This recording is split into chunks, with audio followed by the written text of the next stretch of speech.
Bonsoir. Bonsoir.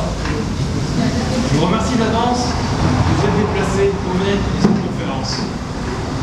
Celle-ci ne propose pas une réponse qui s'inscrit dans la déjà longue liste des écrits et conférences d'individus qui se sont posés la question « Comment enseigner l'art ?» Par ailleurs, et avant son enseignement, il pourrait être bon de savoir ce qu'est l'art. Après tout, nous pouvons transmettre ce que nous ne connaissons pas. Et il ne va échapper à personne que ce que l'on nomme art est une étrange chose qui n'a pas de forme ni de fond défini, mais détourne un espace singulier, nous permettant de voir, écouter, partager, comprendre, et, dans un même mouvement, nous échappe tel le poisson toujours sorti des eaux. Mais, au mépris du poisson qui, une fois à l'air libre, est condamné à suffoquer, l'art, pour reprendre Mafiliou, est ce qui rend la vie plus intéressante que l'art.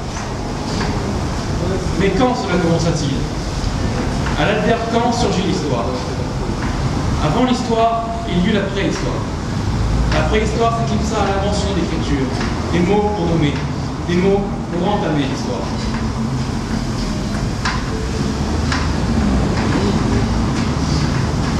Cependant, contrairement à l'histoire, l'art ne débuta pas avec l'invention de l'écriture. Personne ne saurait précisément dater à partir de quel moment l'art naquit. Quand je parle de la naissance de l'art, je ne parle pas de la... Quand je parle de la naissance de l'art, je ne parle pas de la création d'un objet, voué à représenter un dieu, ou bien le dessin d'un monde dans un bouclier au cœur d'or, entre deux couches de bronze et d'étain. Je ne parle pas non plus d'ériger un sphinx sans énigme, car seulement là vous protégez les tombes du pharaon. Si je devais dater la naissance de l'art, je lui apposerais le moment où Léonard de Vinci esquivait en son cahier de notes qui n'était pas artisan, mais artiste. Car sa peinture n'est pas la simple représentation d'une image, elle est la représentation d'une idée, une chose mentale. Voilà, le mot est lancé, le ton est donné. Nous ne pouvons plus casser nos jambes et débuter la course. Cette course ne mènera nulle part. À l'image du dodo, intimement réaliste à rejoindre la course saugrenue, cette course n'a pour notre but que d'atteindre n'importe quoi. N'importe quoi ne débuta pas avec le dodo, ni avec Alice, ni avec Lewis Carroll, encore moins avec Da Vinci. Même si celui-ci devait expliquer qu'une telle déclaration ne pourrait que conduire à n'importe quoi. On peut même se demander s'il ne dit pas ceci pour justifier le fait que lui-même faisait n'importe quoi, ne terminant jamais ce qu'il entreprenait, s'épuisant pour des dizaines de projets qui n'étaient de concret que sous ses cheminées. Dans une pile d'autres projets voués, à l'instar de Mona Lisa, à être travaillés d'Italie en France. Détruits pour que d'autres survivent. Recommencer jusqu'à épuisement. Épuisement qui était autre que l'arrivée insidieuse de l'ennui de Léonard. L'obligeant à cesser ce qu'il avait entrepris de faire et d'abattre son caverneau, avant même qu'il ne fût coulé. Naturellement, à cette époque, les canons faisaient feu de tout bois. Les châteaux tremblèrent, les hommes succombèrent. D'autres élabora de nouvelles techniques pour contrer ces canons, pour pouvoir à leur tour faire trembler d'autres châteaux. Les armes devinrent plus légères. L'image de l'ennemi changea. Il y avait de moins en moins besoin d'envoyer une peintre, chaque fois rendre compte de l'état de l'ennemi. Avec l'invention de la caméra obscura, la peinture devait changer. La représentation de l'homme ne tenait plus au simple talent du peintre. Le peintre céda de nouveaux outils, permettant de saisir des détails que son œil seul n'aurait pas été capable de saisir toute sa complexité. Le changement de lumière, le glissement de la couleur, l'éclat d'une perle pendue à l'oreille d'une jeune fille enturbanée de bleu, les lèvres entrouvertes, le regard de biais, un autre regard, le regard du peintre. Le temps continuait sa course. Les peintres succédèrent. Les techniques se développèrent. Le Saint-Antonien, Louis Daguerre, inventa son procédé fixant l'image qui couvre l'argent. Cette image ne chamboulla pas seulement les peintres, mais aussi les penseurs. Dans sa célèbre lettre, Humboldt décrivit ce procédé. Le revêtement chimique mystérieux dans lequel la lumière dessine, rendant les traces invisibles, est tellement sensible à la lumière que le jour de mon départ, Daguerre s'apporta, après l'observatoire, l'image disque lunaire, un portrait de Luna elle-même. Un revêtement diaphane n'arrêtait certes pas l'effet altérant du soleil. C'est tout ce que Daguerre montre, et c'est tout ce qu'il peut montrer et savoir. Quels sont les espoirs que la contemplation des produits, des images, suscite aujourd'hui. Cela aurait pu ne rien apporter, ne rien signifier. Mais, de l'autre côté du Rhin, cela contribua d'une façon ou d'une autre, à moins que cela ne soit qu'une autre étrange coïncidence de l'histoire, à de nouvelles idées. De Schlegel, de Wallis, Tieck, Hoffmann, Friedrich, Schelling, Holberin donnent alors naissance au romantisme allemand, et avec lui, une nouvelle esthétique.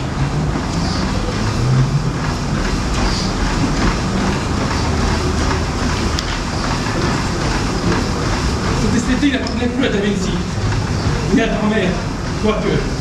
Cette esthétique ne devait pas seulement encadrer le brillant individu hautement intellectualisé dans les salons nappés de paix.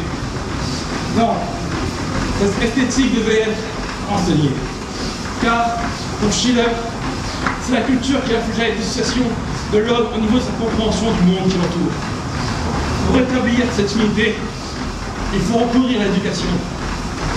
Ainsi, l'individu serait dirigé vers une modification individuelle, le dirigeant vers un partage avec l'autre.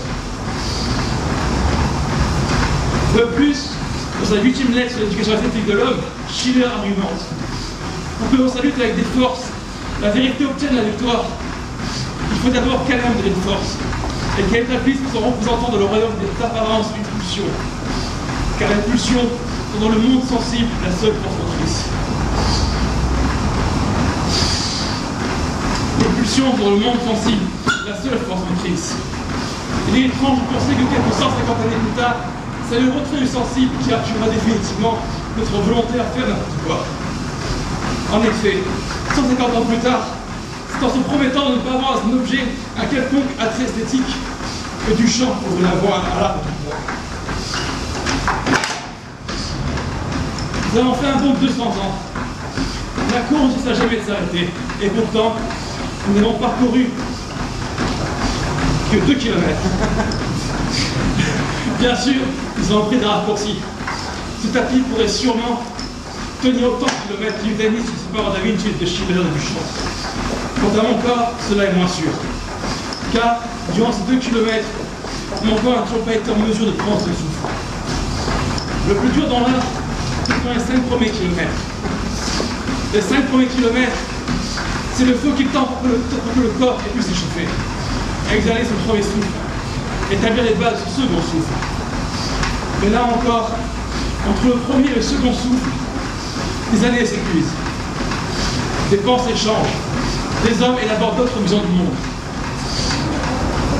Duchamp commence tout juste à marcher, que les impressionnistes sortent leur toile de leur atelier, admirent la cathédrale de Rome, des meules de foin et des nénuphars. Les nénuphars n'ont pas eu le temps de sécher que des couleurs pauvres rouges et rouges, plaçant un vert printemps en lieu et place d'un gardien que, 200 ans plus tôt, d'autres peintres se sont évertués à représenter. Le printemps ne sera devenu qu'été, que la vision a changé.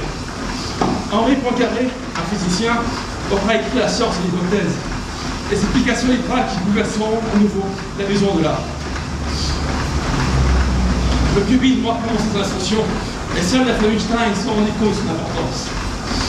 Gertrude écrit A rose, a rose, a rose, et Duchamp, à Paris, passe son temps à picoler avec les amis de ses frères, les artistes. Selon Wikipédia, un artiste est un individu faisant une œuvre, cultivant ou maîtrisant un art, un savoir, une technique, et dont on remarque entre autres la créativité, la poésie, l'originalité de sa production, de ses actes, de ses gestes. Ces œuvres sont source d'émotion, de sentiments, de réflexion, de spiritualité et de transcendance. Duchamp picole, il joue au billard et écoute. Pour lui, l'impressionnisme est déjà fini. Le cubisme ne l'intéresse pas. Il prépare ses examens pour rentrer les Beaux-Arts de Paris et les choux.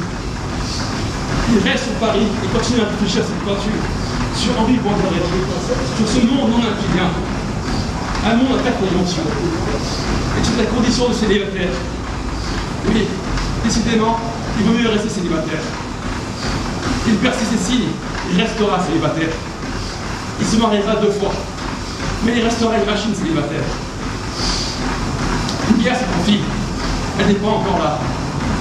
Duchamp part en Allemagne, il voit autre chose, perçoit un esprit loin de Paris. Cela nourrit d'autant plus son art, le conduit vers un lieu descendant l'escalier. Dans un autre lieu, les grands industriels, les machines inspirent d'autres artistes.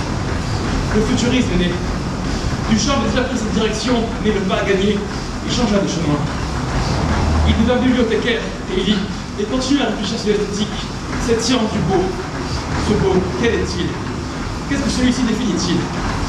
Duchamp ne le sait pas encore, mais entre deux boutades, commence à penser que tout a l'égout sort de la nature. Duchamp, parfait Bartleby, préfère ne pas faire. Alors il ne fait pas. Il échappe à la guerre et quitte l'Europe. Embrasse les USA, ou plutôt les USA ensemble Duchamp. À Paris, il n'est rien. À New York, il est celui qui a peint un nu descendant l'escalier. À New York, il lent et profite de sa renommée. Invitant toutes les fêtes mondaines, il séduit et, le matin suivant, rentre chez lui. La Normandie lui manque, le feu de cheminée, la partie de jeu d'échecs avec son père, ses frères et sœurs lui manquent. Dans la rue, il trouve une roue de bicyclette. Cette roue, il la fixe sur un tabouret. Et lorsqu'elle tourne, dans les raies de lumière réfléchies par les rayons de la roue, c'est le feu de la cheminée familiale qui crépite.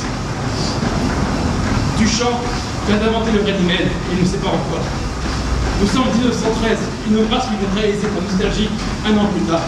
Et lorsqu'il le fera, n'importe quoi le fera. La chose mentale n'a pas besoin de la peinture. De même que l'art n'a pas besoin de la peinture. La course continue, et dans la sueur qui coule de tous les pores de notre peau, nous abandonnons une certaine technicité. La technicité n'est pas perdue. La technicité n'est simplement plus à mettre en avant. Le corps court depuis suffisamment longtemps pour que l'on perçoive que nous ne perçons plus notre corps. Nous courons, une jambe après l'autre, sans se soucier de notre souffle. Du talon martelant le tapis, mais ceux qui nous regardent se demandent pourquoi nous courons, et ils avons des théories. S'ils courent en parlant de n'importe quoi, sur ce n'importe quoi, cela doit avoir un sens. Peut-être y aurait-il même 3 raisons pour lesquelles il court. Il fait n'importe quoi afin de... Le fait artistique serait alors subordonné à un but. L'art, ou du moins la part du faire dans l'art, relève des moyens et non des fins. À moins qu'il ne fasse n'importe quoi, pourvu que, en lieu et place des finalités, voici des conditions. En lieu et place d'une violence proscrite, que soit celle des fins ou des moyens, voici l'ordre de restreindre la violence, de la contenir. Ou bien il fait n'importe quoi de sorte que, quand on n'a plus d'ontologie, il faut une déontologie. Lorsque l'universalité de l'art est devenue son impossibilité, et que son impossibilité lui reste malgré tout prescrite comme un devoir d'universalité, alors il faut juger de l'art tout entier pour voir court. Thierry Ledu pense à ceci, entre autres pour appuyer la pédagogie qu'il a élaborée lors de la création de l'ERG à Bruxelles. Et mon corps qui continue à suer n'en saisit qu'une improbable impossibilité. Après tout, comment mon corps, toujours ce tapis, qui n'est pas celui de mon voisin, ni même celui de mon père, ni de ma femme, ne sera certainement pas celui de mes enfants, pourrait savoir pourquoi il court. Je cours ainsi parce que j'ai ce corps. Plus petit, j'aurais sûrement fait de plus petits enjambées. Je fumerai probablement que des crachats pour montrer de ma trachée. Je transpirerai moins, peut-être aurais-je moins l'impression de sentir mes idées glisser, chuter au bord de mon corps et se répandre sur ce tapis. De même, j'aurais été plus jeune, peut-être aurais-je mesuré cette course. Ou inversement, peut-être aurais-je directement coulé toutes les ressources sans me rendre compte qu'à ce rythme, je ne tiendrai pas plus de 20 minutes. Les 20 premières minutes, ce sont celles où j'ai appris pour la première fois que Da Vinci n'était pas un artisan, mais un artiste. Les 20 premières minutes sont celles où le mot n'importe quoi était plus dit pour définir un non-sens, ou une non-forme, et devenait porteur de sens.